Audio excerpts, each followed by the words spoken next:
Kayo ba ay may mga katanungan at hindi alam kung sinong makakasagot? Tara, magkape tayo at magkwentuhan upang madagdagan ang kaalaman. Dito lang sa Kape, Kwento at Kaalaman. Kasama sina Kuya Richie at Ate Chat. Tuwing Sabado, 2:00 ng hapon, dito sa DZJV 1458, Radio Calabarzon.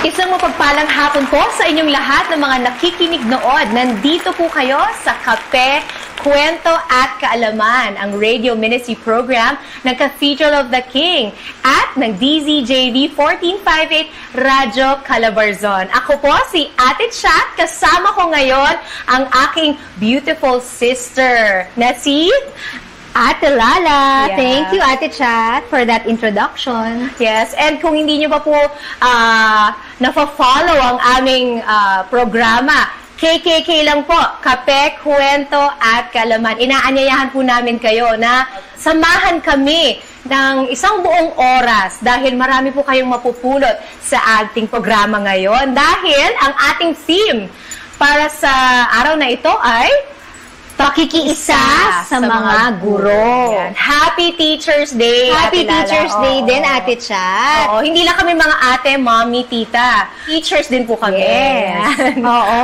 At kung nagkakape po kayo, alam ko po na medyo 2:00 ng hapon.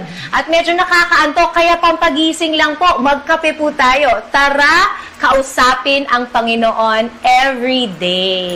Yan naman po ang goal ng Kape, Kwento at Kaalaman. Bigyan kayo ng kaalaman at gisingin kayo. Gaya ng paggising ng ating mga guro sa atin, di ba? Yes. Ang galing ng mga guro natin talaga dahil pinupukaw nila ang ating mga kaisipan para matuto tayo araw-araw. Totoo yan, Ate Chat. At napakalaking pasalamat ko sa lahat ng mga aking naging guro. No? Ngayon ay espesyal na araw talaga para magbigay pugay sa ating mga heroes, di ba? Yes. Heroes din ang mga guro. So, simulan na natin ang ating programa, Ate Chat? Yes. Para sa ating gintong ugnayan, babasahin ni Deacon Dennis Magdayo ang awit kabanata 78, talata 1 hanggang 7. Kayo ngayon ay makinig sa turo ko, mga anak. Inyong dinggit o linigin. Salita kong binibigkas. Itong aking sasabihin ay bagay na talinghaga. Nangyari pa noong una. Kaya ito'y mahiwaga. Ito'y aming narinig na, kaya naman aming alam. Nagbuwat sa aming nuno, na sa aming isinaysay. Sa sarili naming anak, ito'y hindi ililihim. Ito'y aming isasaysay sa sunod ng lahi namin. Mga gawang tinutukoy ay lubhang kahanga-hanga, na si Yahweh ang gumanap. Mga gawa niyang dakila. Mayroon siyang patotoo na kay Jacob itinatag. Mayroon siyang kautusan sa Israel inatas. Ang utos sa ating nuno dapat nilang ipatupad. Ituturong lagi ito sa kanilang mga anak. Sa lahat ng lahi nila ito'y dapat na iaral. At ang angkang susunod pa ay marapat na turuan. Sa ganito, masusunod nilang lagi yaong utos. Ang matatag na pag-asa'y ilalagak nila sa Diyos at ang dakilan niyang gaway hindi nila malilimot. Awit 78, talata 1 hanggang 7. Maraming salamat, Deacon Dennis Magdayo, para sa iyong pagbasa ng gintong ugnayan. Sa gintong ugnayan na to, alam mo, talagang can relate ako dahil lalo na, ikaw may 6 kang anak, ako 5 anak, at kami rin ang guro ng aming mga anak. At pinaalala ni Deacon Dennis base sa gintong ugnayan ngayon na napaka-importanting turuan natin yung mga anak natin tungkol sa Panginoon kasi hindi lang natin sa kanila tinuturo yan. Tuturo din nila yan sa mga susunod na henerasyon, sa mga anak din nila, di ba? Oo. Yan ang importansya ng pagiging magulang na actually, di ba, ang magulang ang first teacher Totoo yan. ng mga anak.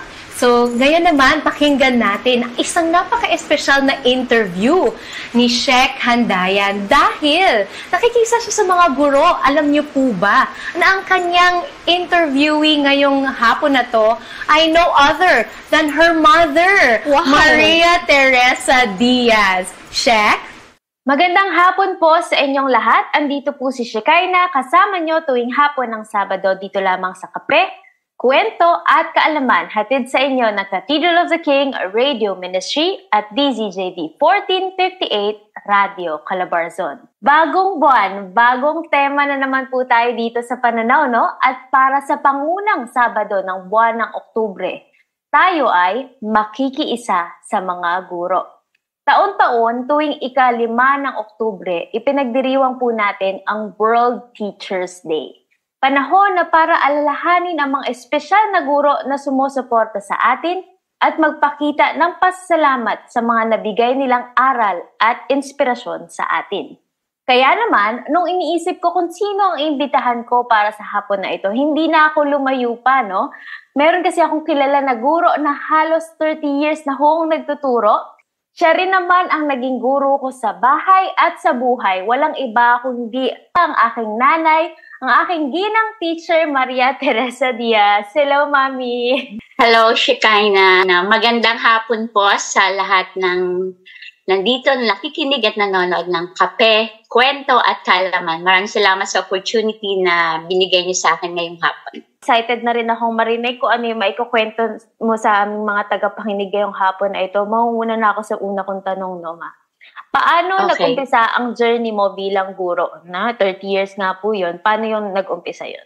Okay. Actually, to be a teacher is not my first choice. Kasi after I graduated sa high school, alam mo yung lola mo na unfortunately hindi mo siya nakilala kasi 2 months before ka pinanganak, nawala na siya. Isa siyang teacher. Ang ano niya is magkaroon siya ng isa sa mga anak niya maging teacher. Bilang masunuri na anak, sumunod ako sa kanya. Okay. So, yun. Then, so naging teacher ako. Then, after I graduated in college, hindi agad ako naging teacher. Naging office girl ako sa Makati. Okay. Tapos, one of the Christian schools dito sa Parañaque, nag-send sa akin ng letter na hinahire daw nila ako. Without asking my documents, basta hard daw agad. So, pumunta ako and then yun na, nag-start ako. That was July 1992. After that, yung one of the best friends ng mama ko, which is teacher din siya, sabi niya, may hiring dito sa government, sa public school, as long as na PRC license ka. Siyempre, tinanong niya kung PRC license na ako. Sabi ko, yes, so go. Pumunta ako, then hired agad. Walk-in lang siya. Ito yung school, nandito pa rin ako. 28 years. It was, yes, June 1995, nag-walk-in ako doon. And then July 1, pinag-start na nila ako. And up to now, andun pa rin ako ngayon. Wow, grabe. Loyalty award, Ma. Yes.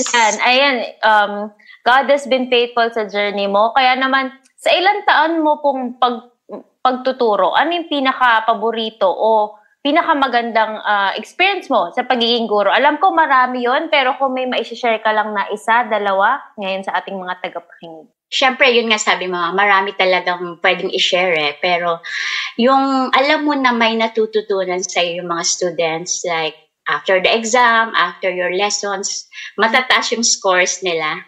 And then pag tinanong mo sila, may natutunan ba kayo for today's lesson? Then with all smiles, magsasabi silang, yes. Yes po ma'am, ganon. So, meron kaming self-fulfillment pag narinig namin ganon eh. Kung saan kami, kung nasa isang lugar kami, sa mall, sa palengke, sa church, kung saan, may nakakakilala sa amin. Then sasabihin, hi Ma'am Diaz, ako po yung student nyo before. Yes. Ako, syempre hindi ko na maaalala minsan, di ba, sa dami nila. Pero yun eh. And then, minsan naman yung parent mismo sasabihin, hi Ma'am Diaz, ako po yung mother ni ganito. And then, alam nyo po, graduate na yung anak ko.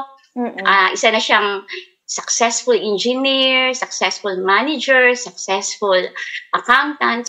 And then, ganun, may mga ganun. Tapos yung pagiging teacher din kasi may perk siya. Katulad na ngayon, Teachers Day celebration sa ngayong October. Pag Christmas, even sa Valentine's Day, may mga pag-gifts ang mga bata eh. May parigalo ba?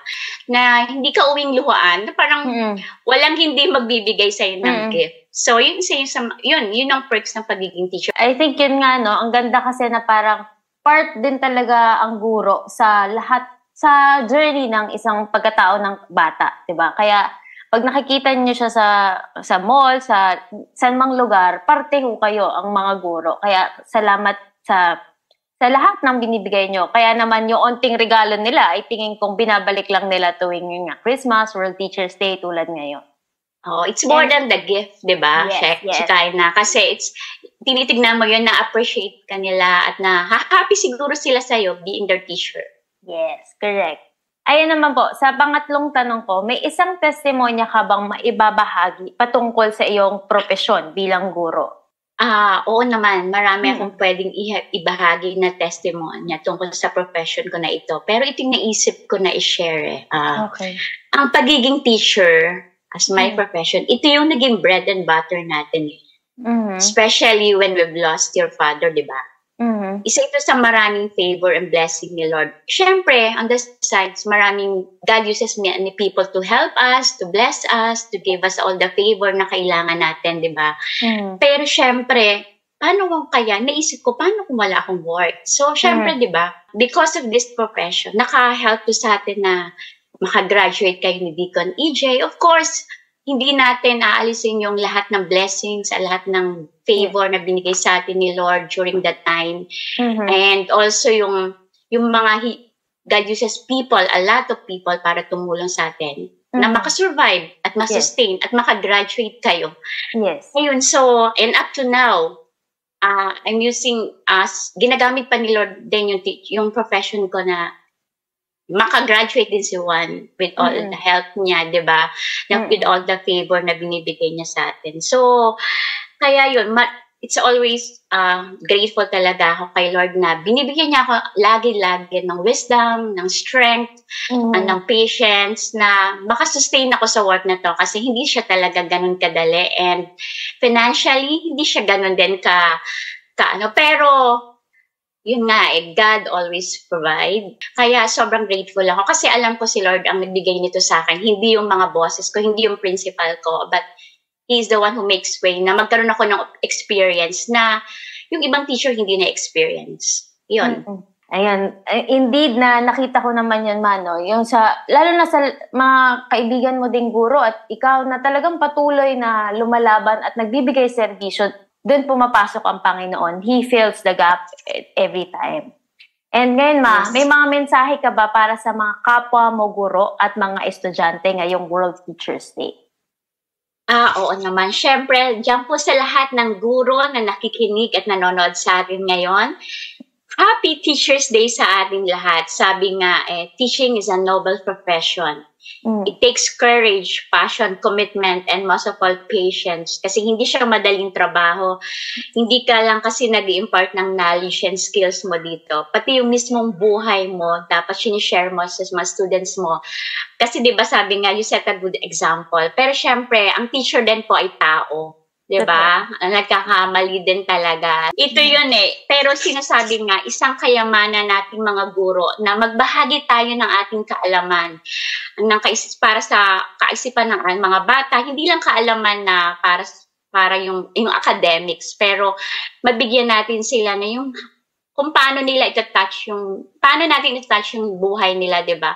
Lalo na sa government school, alam naman natin, ang mga batang yun may mga kanya-kanyang problema kahit ganun sila kakalili at may kanya-kanya silang pinagdadaanan. Pero pag kinausap mo sila, talagang matatouch ka Ako marami kong experience na ganyan. And masasabing mo sa sarili mo, kayo, napaka-blessed pa rin ng mga anak ko compare dito sa batang tong kausap ko ngayon. So, talagang God uses people din God uses these children na ma-realize mo na gaano ka ka-bless and gaano ka-bless din yung mga anak mo at ang ibang bata Yun lang. So, and sa mga mag-aaral, sa students na nakikinig dyan, alam nyo ba, lalo sa mga Gen Z, baka hindi nila ito alam, may matandang kasabihan na sinasabi dito ito sa akin ng parents ko eh. At saka siguro yung mga nakikinig na medyo kasing age ko, na-experience nila itong sabihin sa kanila ng mga magulang nila na ang edukasyon lamang ang tanging kayamanan na maipamamana ko sa iyo, anak. Narinig mo na ba yun, Kayna? Sa'yo. Okay, yes. Hindi lang po ito sa mga batang kapuspalad o hindi lang ito para sa mga hihirap na bata, para sa lahat to ng mga students. Kasi sabi nga, 'di ba, sana bigyan niyo ng halaga ang lahat ng hirap, lahat ng gastos at pagsusumikap ng mga magulang niyo dahil ang edukasyon ay tunay na kayamanan. Kasi syempre, pag nakatapos ka ng pag-aaral, ito ay isa. Hindi ko naman sinasabi nga edukasyon ang talagang magbibigay sa inyo ng magandang kinabukasan. Kasi sabi nga, pumapasok din yung discarded, 'di ba, ng isang tao. Pero at the end of the day, mas lalo na sa panahon ngayon, 'di ba? Mas maganda talagang mayroong kang natapos at nakatapos ka ng edukasyon kahit na ngayon anong course, 'di ba? As long as you are graduate, ayun, tapos samahan mo ng maraming dasal at diskarte, syempre, yun, bibigyan ka ng biyaya ni Lord doon. Thank you, Ma. Thank you, Ma'am Diaz, ang tawag nga sa'yo sa school. Ayan. Ayan. Sana sa mga nakikinig, patuloy nating pasalamatan ang mga bayaning ito sa frontline na may halagang papel sa pagpapanatili ng mga bata sa paaralan at paghubog ng kanilang mga kinabukasan. Sabi nga sa Biblia, train up a child in the way that he should go, and when he grows old, he will not depart from it. And yun yung mga ginagawa ng guro para sa atin. Muli, Happy Teacher's Day po. And salamat ulit, Ma. Yes, thank you, Shekinah. Ayan, tandaan nyo, tayong lahat ay pinagpapala na may kapal para maging isang pagpapala sa kapwa natin. Mahal kayo ng Diyos, paalam. Maraming salamat po, Teacher Tess Diaz and Shek Handayan, sa napakagandang pananaw. And I really believe na yung mother-daughter relationship, yan ang one of the most beautiful relationships. And to think na si mother ni Shek ay isang guro pala. Yes. 30 years na. 2 years sa private and then 28 years sa public school. Hindi biro maging guro. Lalo na ang dami-dami mong magiging estudyante at hindi natin alam yung impluwensya na yun na nga na binibigay natin sa ating mga estudyante na even until gumraduate sila, maaalala nila tayo, yung mga teachers natin na ikaw ba, Ate Lala, meron ka bang teacher na naaalala from your high school or grade school days? Oo naman, marami. Pero lagi yan merong parang bukod tangi. Yes. Kumbaga, parang mas malaki yung nagiging impact sa atin. So, ang tawag nga sa kanya ng mga estudyante nga daw niya, Ma'am Diaz. No? Yes. Si Ma'am Diaz, napakalaking parte na siya ng mga naging estudyante niya. Alam mo yung gustong-gusto ko sa sinabi ni Shek, no? Kasi nga, mother din niya, ang sinabi niya, ikaw ay ang aking guro sa bahay at guro sa buhay. Yes, diba? I love that. Oo. And also, ang gustong-gusto ko is na-feel ni Ate Tess or ni Teacher Tess yung appreciation tuwing Teacher's Day or Valentine's Day at Christmas. Oo. Na hindi siya umuuwing luhaan dahil marami siyang regalo. Bit-bit na regalo, di ba? So, sa mga estudyante dyan or kahit sino man ang inyong naging mentor or teacher, pasalamatan po natin sila ngayon. This is their day. Totoo. This is Teacher's Day, itong buong linggo na to. Kung hindi nyo pa po nababati ang inyong guro or isang espesyal na mentor, leader na nagturo sa inyo ng magagandang asal sa buhay. Now is the time. Shout out po sa lahat ng mga teachers. At i-comment nyo po.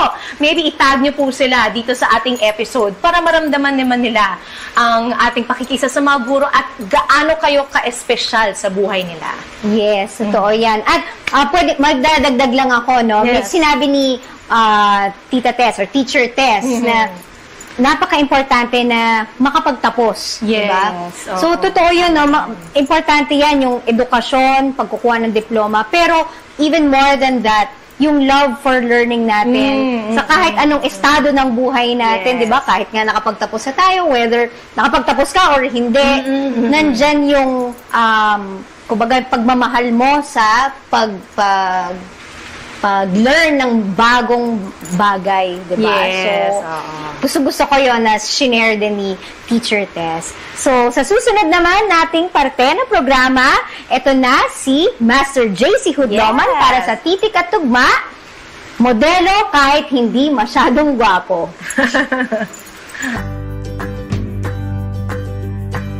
Magandang hapon. Ang piyesa natin sa araw na ito ay pinamagatang modelo kahit di masyadong gwapo. Dahil di lang naman isang aspekto ng pagiging modelo, di ba? Pwede tayong matuto kahit hindi. Anyway, sana magustuhan nyo. Ang pagtuturo ay hindi para sa lahat. Malaking bahagi ang ginagampanan ng guro sa pag-intindi ng estudyante at pagkatuto. Madalas ang estilo ng kanilang pagtuturo ang pinagkaiba kung bakit kinagagalak o kinasasabikan ng kanilang klase at di iniiwasan o nakakatamad pasukan. Minsan na ako nabihiyaan sa guro na kahit mahirap at komplikado ang leksyon, napapanatili pa rin ang aking atensyon. At kahit di man para sa lahat ang pagtuturo, kaya pa rin naman nating magturo. Kahit di tayo lisensyado, ugaliin nating maging mabuting ehemplo di lang para sa sarili mo, kundi para sa mga nakapalibot sa'yo. Kahit di man natin sila pangaralan, sa ating kilos at katangian, meron silang matututunan. Tipong kahit lamang sa pagsusubaybay ng ating buhay at pamumuhay, ay kapupulutan na ng aral para sa kani-kanilang paglalakbay.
can stand on mountains. You raise me up to walk on stormy seas. Ayan na pala, Ano ba yan? Start na pala, Sorry. Nag-start Carried na. away kami. Oo, Ganda nung kasi ng, kanta. You Raise Me Up. At syempre, yung ating flutist ay si Deacon Solomon Espina. Thank you so much. Favorite ko yung flutist na yan eh. Oo, naku, favorite talaga ng mga teachers, no? So, ano ba yung natutunan natin kay Sir J.C. Hudloman? Alam mo, proud na proud talaga ako na Master J.C. Hudloman, titika tugma sa teacher mo. Tinuruan ka maayos ng teacher Totoo mo. yan. Oo. Napaka-talented niyan ni Master JC. Alam mo, gustong-gusto ko sa sinabi niya sa pyesa niya ngayon, no? Na importante na kahit hindi tayo teacher, marami tayong natuturuan sa paligid natin. Yes. So, huwag natin kalimutan na maging mabuting halimbawa sa paligid natin, sa mga taong nakakasalamuha natin, kasi we'll never know who is watching or observing yung actions natin, yung mga salita natin. Dahil meron dyan, may mapipick up na lang sila. Hindi natin alam na inspirasyon na pala tayo sa mga nakakilala sa atin. True. So, hindi lang pala yung mga nasa TV at magazines ang models. Tayong models din tayo. Oo. Influencers din tayo. Yes. Dahil nakaka-impluwensya tayo through our words, through our deeds. Yes. Yan. Kaya naman, magbabalik ang Kape, Kwento at Kaalaman. Babalik po kami.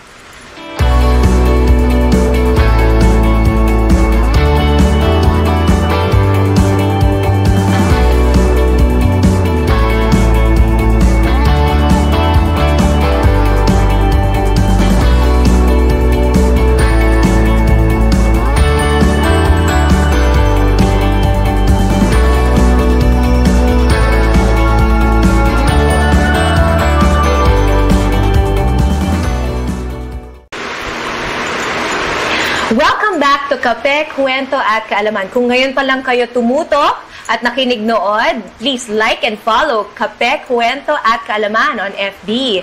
And thank you, Babi Foods. We're looking forward na matikman ang itong catering service Gusto naman. ko yan. Masarap daw to. Oo. May paborito ba kayong guro? Yes. Meron ka ba ang paboritong Of guro? course, meron. Marami akong mga mentors na nagturo sa akin ng mga magagandang principles sa buhay. Yes. So, since October 5 ang Teacher's Day, ngayon October 7, pero it's never too late to greet your favorite teachers kahit anong araw pa yan sa buong taon, di ba? Yes. So, ngayon, ang KKK team ay nag-interview ng ating mga kasamahan at tinanong, ano ang iyong mensahe sa iyong paboritong guro? Pakinggan natin sila.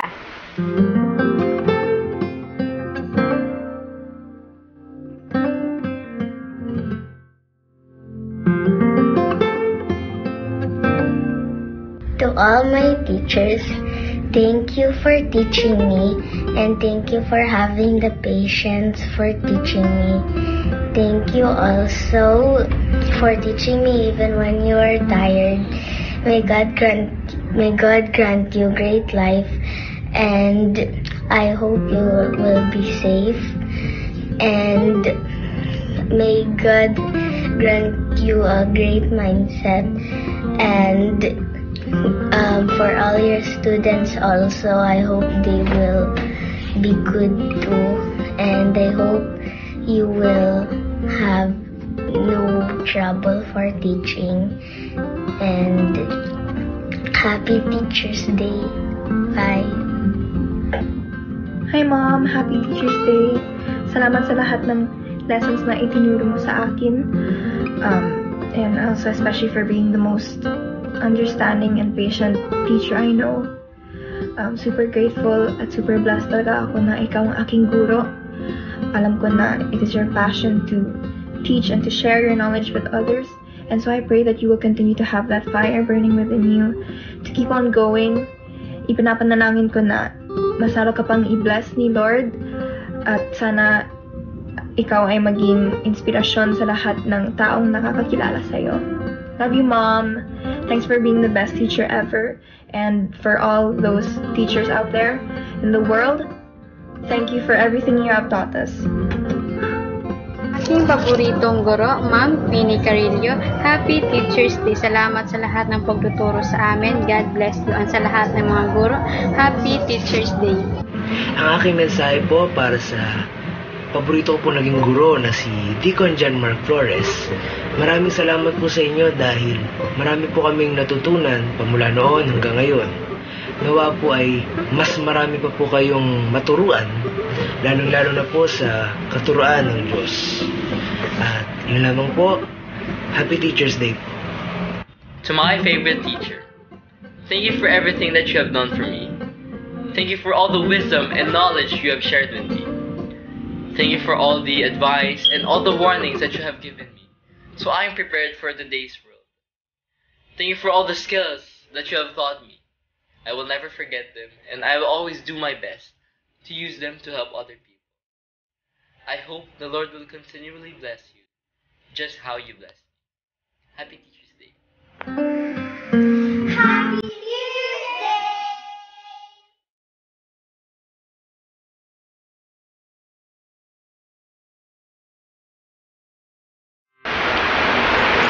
Nakakataba naman ng puso. Oh, Lois, to my dearest daughter, Lois, salamat. At ako pa rin ang favorite teacher mo. Yes, nakakatouch. Ang sarap naman pakinggan nun. Oo, ang sarap talaga pakinggan ng mga mensahe mula sa puso ng ating mga estudyante. Sana sa lahat ng mga teachers na pakinggan ninyo ang mensahe ng mga estudyanteng ito at sana ma-feel ninyo ngayong araw na ito na you are truly appreciated. Yes. You are truly loved. At lahat ng mga sakripisyo ninyo, yung pagpupuyat, yan, yung pagpapagod, lahat po ay worthwhile dahil may natutunan po ang ating mga tinuturuan. Yan. Yes.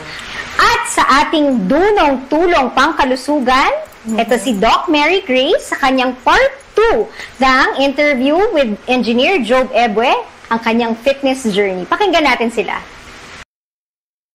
Okay lang ba? Ikwento mo rin, Job. Kasi, di ba, since yun nga, way back, elementary, yan, talagang magkakilala na kami niyan. Ang cute-cute niya nung elementary. So, kasi more of yung nakwento mo is yung 2015 onwards eh. Oh, yeah. So, pero, okay lang ba na parang somehow, bigyan mo sila ng glimpse nung ano, like kung gaano ka-cute nung elementary. Yeah. I've always been a bigger kid. Kumbaga, since ano yan since pumasok ako na school, nursery hanggang grade 6. Yeah. So, pero nag-start din ako mag-diet nun since nung high school. Kasi parang, pagka bigger kid ka, parang prone ka sa bullying. No? So, iba naman yun. Yun naman yung nag-push sa akin nun to lose some weight. Kumbaga, para at least hindi ako yung parang center of attention ng mga tao. So, I have to lose those weight. Hanggang sa nag-college na dala ko yun. Then, yun na. Nung 2015, nag-start na ako magbuhat. So, yun. Pero, yun nga, cute talaga ako ng dati. Oo, sobrang cute niya ng mga kakibat. Grabe, pwede ba natin pakita ng picture? Ay, sure, sige. Oo. Ayun, sobrang cute. Tapos every time yan, kapag makikita kami niyan mga kakibat sa stairs, kahit malayo pa ako, nakaabang na, nakagano na, nakasaludo na yan noon. Yeah, oo. Kasi laging president namin si Doc Grace noon. Kaya saludo kami. Presidente. Alam mo naman, presidente ng Pilipinas. Pilipinas, oo, syempre. Presidente ng section natin.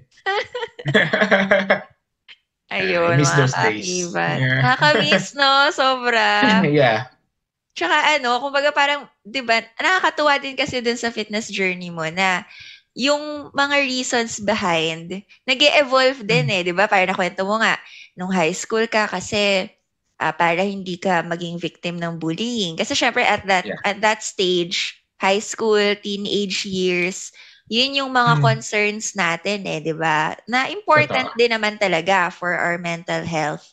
Tapos nakakatuwa na parang fast forward to, eto nga to ng pandemic time, na ang naging reason mo na talaga is kasi gusto mo ng healthy na lifestyle. Kumbaga, gusto mo na humaba yung buhay mo, 'di ba? Parang kumbaga yung reasons for being fit mas lumalalim na It's more for the quality of life and not just tulad nga na nasabi mo, not just aesthetics, 'di ba?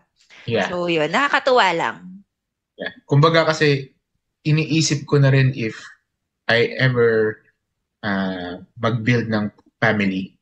So, parang gusto ko sila, gusto ko makita nila ako simula nung starting pa lang hanggang dun sa makita ko yung mga apo ko, ganyan. So, yung parang ganun yung naging thinking ko ba, kumbaga.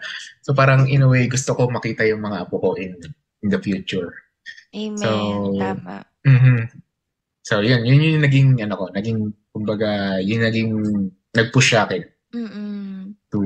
Yeah.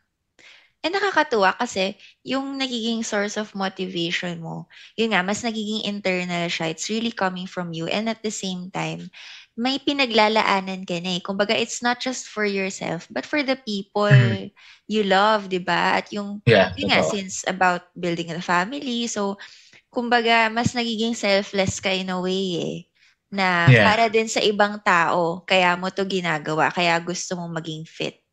And I think it's more, di ba, parang it's more feasible kapag mas marami kang sources of motivation. Totoo. Mas nagiging bearable yung road to fitness, di ba? Yeah. Totoo. Saka, yun nga, pag iisipin mo rin talaga na kumbaga magkapamilya ko. Like parang pag nagkapamilya ko, gusto ko rin in a way makita nila sa akin yung discipline ba. Yes. Baga. Kasi for me, hindi naman sa pero for me parang yung obesity is like kumbaga kulang yung discipline mo kumbaga sa sarili mo. Though I'm not saying all kasi iba since may condition, 'di ba? Yes. Pero on my part, on my experience, kaya ako umabot sa puntong 'yon is sinamahan yung mental health ko, sinamahan pa ng nawalan pa ako ng discipline sa sarili ko. Yes. So from there, inayos ko siya. Inayos ko yung sarili ko, inayos ko yung disiplina. Then from there, kasi parang naniniwala din ako na parang hindi lang basta motivation yung hindi lang basta motivation yung magtutulak sa iyo Sasamahan mo dapat siya ng discipline. Exactly. So parang motivation lang yung parang mitya. Pero yung discipline is what makes you going. Amen. So, Ang ganda nun. And actually, hindi lang siya in terms of health pero in everything we do, right? Talagang motivation and discipline, they come together. And tama yung sinabi ni Engineer Job, no? So, ganoon talaga kasi yung usaping obesity, multifactorial yan So, yun nga, from a doctor's perspective, totoo yun yung sinabi ni Job na may mga cases kasi talaga na dahil nga may mga certain conditions no na nagko-cause ng obesity, pero hindi rin kasi natin maiaalis yung fact na for some people and for some cases malaking factor kasi yung lifestyle. So yun nga importante na ma-identify natin, yun nga, it's case to case basis. So for every patient kailangan ma-identify natin ano ba talaga yung mga parang nagko-cause or pinagmulan, nagtitrigger, bakit yun naging obese yung isang tao. And yun nga, if majority of it or kumbaga a huge part of it is yun nga dahil naman sa lifestyle, then yun kasi yung risk factor na namomodify natin So tama yung sinabi ni Job na doon napapasok yung motivation and discipline. So, if it's the lifestyle that's the main problem, then lifestyle change. Gaya ng ginawa ni Job. So, ayun. Sobrang daming realizations, nakakatuwa. Pero, totoo. Just in case lang, baka meron ka pang gustong idagdag, mga other realizations or parang if you have a message no sa lahat ng ating mga tagapakinig nood. Siguro, kasi iba tinitingnan yung fitness is parang one-sided lang eh. Though yung fitness kasi parang mako-connect mo siya sa ibang aspect ng life mo. Kumbaga, from your discipline sa fitness, ma-apply mo siya in your discipline sa work, sa family, sa friends. So, parang okay din na, kumbaga, if you want to be better, or you want to better yourself, so simulan mo sa fitness, kumbaga. So, kasi doon mo mapapractice yung yung discipline. So, yung iba, siguro sa mga tao na parang napagdaanan ko, no? Kung kaya ko, kaya nyo rin. Pero yun. Kasi pare-pares lang naman tayong na ginawa ni Lord dito sa lupa. So, minsan kasi, yung mga tao sa una talagang motivated sila eh. Then, nawawalan sila ng gana pagdating sa gitna. Pero, sinasabi ko sa inyo, dun sa point na yon, yun yung kailangan yung mas mag-push pa. Kasi pag nalampasan mo yung point na yon, papunta na yun sa goals mo. Hindi lang sa fitness yun pati sa buhay yan. True. So, yan. Parang keyword dyan, consistency. Consistency, tama. Parang sa pag-ibig din, di ba? Mr. Loverboy. Yeah. Shout out mo parang naman. Sa pag-ibig. Shout out mo naman ang iyong napakagandang girlfriend. Shout out nga pala kay Miss Beatrice Villapando. Yes. Hi, Bea. Yung girlfriend ko. Ayan, ang napakagandang girlfriend ng ating guest ngayon. Ayun. Sobrang thank you, Best Bud. It's really an honor to have you here. The honor is mine, Doc Bud. And next time dapat vlog na. Dapat magkasama na tayo in person. I'm looking forward to it, Best Bud. Siguro next time sa gym naman. Turuan mo naman ako. Sure. Sure. Para naman ako naman yung mag-build ng muscle. Tama. Isama natin yung viewers mo. Sige. Diba? Para pag nandun na tayo, at least nakikita nila ito na yung actual. Ito po yung theoretical. Tapos may actual tayo. Then papakita ko rin siguro yung mga ginagawa kong diet, gano'n. Though, it's important pa rin to consult with your dietitian din. Tama. Agree. Ayun. Thank you so much, Job. Thank you talaga. And I'm sure maraming na-inspire sa story mo. And yun, basta schedule na lang natin yung yung next na episode natin na vlog style na. Yun, sige. Okay. Sige. Ayan, maraming salamat po sa lahat ng mga tagapakinig nood, and sana po nag-enjoy po kayo, nakasama kami ngayon ni Job, and kita-kits ulit sa susunod na Sabado. Bye-bye! Maraming salamat, Doc Grace and Engineer Job, sa inyong very, very insightful interview, no? Anong natutunan mo doon, Ate Chat? Ako, I can really relate dun sa fitness journey ni Engineer Job kasi ako din, syempre, pag sa una, very, yung very superficial yung natin eh. Minsan, mag-New Year's resolutions tayo, di ba, na gusto ko pumayat, gusto ko maging fit para maganda, pa-sexy. Pero actually, ang deeper, niyan, yung meaning ng ating mga fitness journeys is our longing na maging healthy, na magkaroon ng malusog na pangangatawan para maibigay natin ang ating best, diba?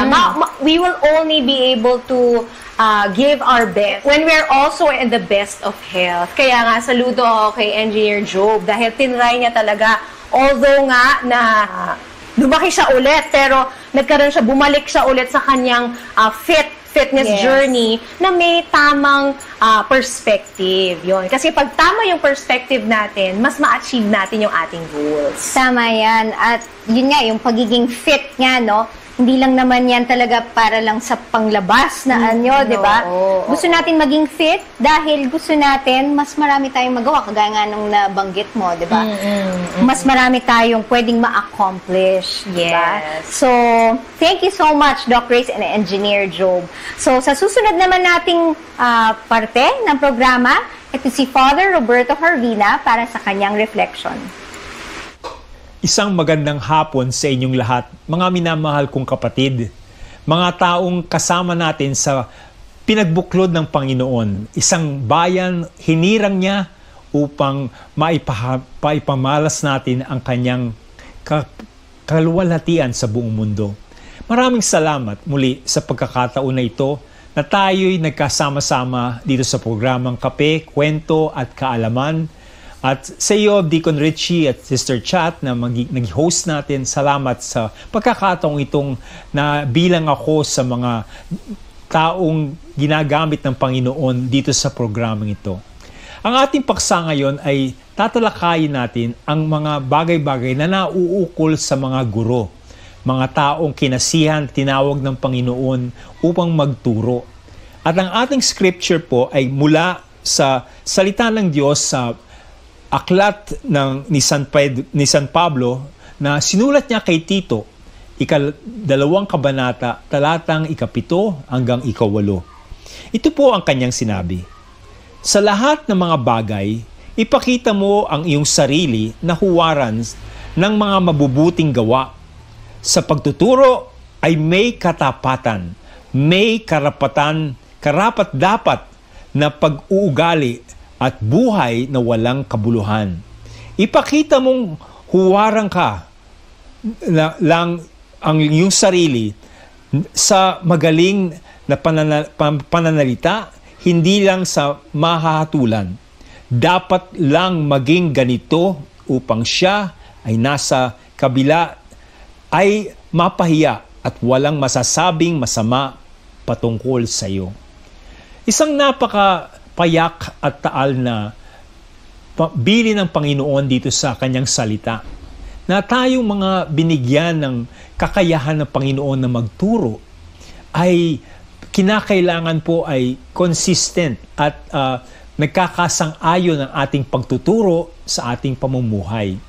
Ito po ay isang napakahalagang prinsipyo sa kaharian ng Diyos na tayo bilang mangangaral ng salita ng Panginoon, tayo bilang mga tinawag na Kristiyano at lahat po tayo ay merong kapangyarihan, meron tayong tungkulin upang mangaral ng salita.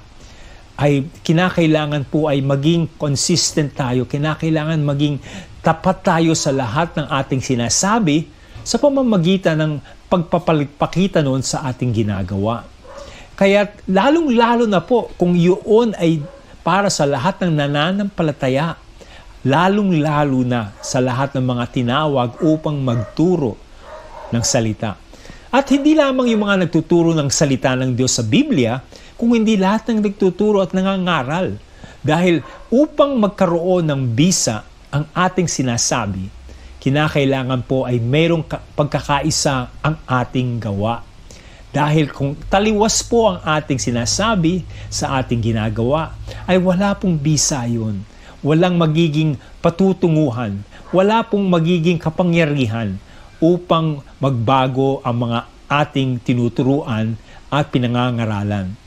Isang malaking halimbawa po ang mga tao nang ninilbihan sa pamahalaan, sa serbisyong pampubliko, na makikita natin isang malaking hamon sa kanila na bilang mga tinatawag nating public servants ay kinakailangan silang palaging nagpapakita sa kanilang buhay, sa kanilang pangangaral ay nagkakaisa sa kanilang ipinamumuhay.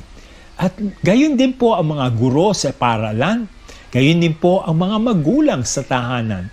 Lahat po tayo ay merong pong tungkulin upang magampanan natin ang napakahalagang tungkulin na ito na binigay ng Panginoon sa atin. Si San Pedro po si San Pablo, sinabi niya po, ang kinakailangan po ay maipakita natin sa mabubuting gawa na ang ating buhay ay sumasang-ayon sa lahat ng ating ipinangangaral. Kaya manamahal kong kapatid, tayo ay hinahamon ngayon ng Panginoon sa isang napakabigat na tungkulin. At mabigat man yon, tandaan po natin, binigay din sa atin ang banal na Espiritu upang magampanan natin ng may kakayahan ang lahat ng ito. At makita natin ang magiging epekto nito ay magbubunga sa buhay ng mga taong pinangangaralan natin. Sa ating mga estudyante, sa ating mga anak, sa ating mga taong sumusunod sa ating turo. Napakahalaga po ang kapangyarihan ng Espiritu Santo na siyang magbibigay ng lakas, ng sigla, ng buhay doon sa ating pinangangaral. Sana po tayong lahat ay matutong lumakad ayon sa ating itinuturo at lalong-lalo na tayong mga guro na tinawag ng Panginoon upang mangaral ng salita ng Diyos. Mangaral tayo ng mayroong katiyakan sa pamamagitan ng pagsunod ng ating buhay doon sa ating itinuturo. God bless you and have a great day sa inyo. Maraming salamat po. Maraming salamat, Father Obet, sa iyong napakagandang reflection. Talagang relatable. Kasi sa araw-araw magagamit natin yan eh. Yung pagiging tapat sa ating salita at gagamitin natin ang buhay natin para talagang maging patotoo ng mga sinasabi natin. Kasi ganyan talaga ang role ng teachers. Oo. At kung meron mang paghihirap na naranasan ang mga guro, ay let us call on the Holy Spirit. Kasi the Holy Spirit is our teacher. Yes. And ang ganda, diba? Ang ganda-ganda ng plano ng Panginoon para sa lahat, na kapag kailangan natin ng guidance, kailangan natin ng wisdom, kailangan natin ng courage, nandiyan ang Holy Spirit para gabayan tayo palagi. Lalo na gabayan nawa ng ating Panginoong Diyos ang lahat ng mga guro, lahat ng mga teachers, professors, lahat ng mga magulang, lahat ng mga mentors and leaders and pastors, kasi kayo yung merong tinuturuan araw-araw. So, it's so beautiful. Thank you, Father Obet, for that beautiful reminder. Yes. Okay, so, ngayon, Ate Chat, parang patapos na ba tayo? Ang bilis, no? Oo nga. Kanina parang kaka-hello ko pa lang, kaka-welcome pa lang natin sa mga nakikinig noon. Oo. Pero bago tayo magtapos, meron tayong ilang announcements. So, itong coming October 21, meron tayong Medical and Dental Mission, Kalusugan, Ngiti at Pag-asa. Wow, nice! Oo, sa Sitio Yambo, Barangay Sulsugin, Nagcarlan, Laguna. So, libreng check-up, libreng bunot, di ba? Libreng gamot at mga Biblia. Okay, so sa mga gustong mag-register, mag-message lang po kay Deacon Francis Sotalbo, 0917-883-8991. Wow. Thank you so much. Exciting yan. And of course, let's thank Architect Chin for our new setup. Oh, thank you so much for our beautiful coffee table. Labor of love talaga yan. Ang sarap magkape pag bago ang coffee table. Feeling coffee shop talaga, no? So we want to greet our birthday celebrators. Dr. Grace! Happy birthday! Ate Aiza Torres, Sister Jenny Javier, of course, Sister Norma Lai, and Sister Nancy Echeverria. Happy birthday sa inyong lahat. Para sa lahat ng mga nakikinig noon, maraming salamat sa patuloy na pagsubaybay sa ating programang Kape, Kwento at Kaalaman. Kung meron po kayong mga natutunan sa episode na ito, or meron kayong mga suggestions or ideas or mga comments, comment lang po dyan at itag ang lahat ng mga teachers na kakilala ninyo para naman maramdaman nila ang ating appreciation para sa kanilang hard work and dedication. Okay. So, itong episode na ito ay para sa mga guro.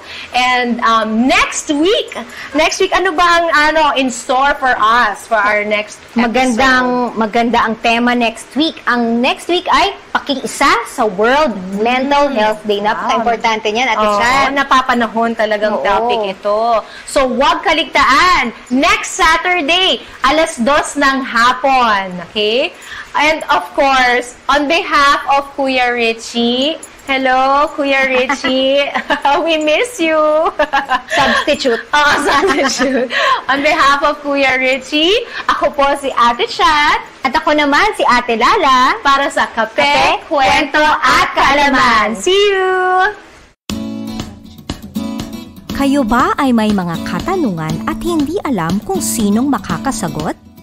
Tara, magkape tayo at magkwentuhan upang madagdagan ang kaalaman. Dito lang sa Kape, Kwento at Kaalaman. Kasama sina Kuya Richie at Ate Chat. Tuwing Sabado, 2:00 ng hapon, dito sa DZJV 1458, Radio Calabarzon.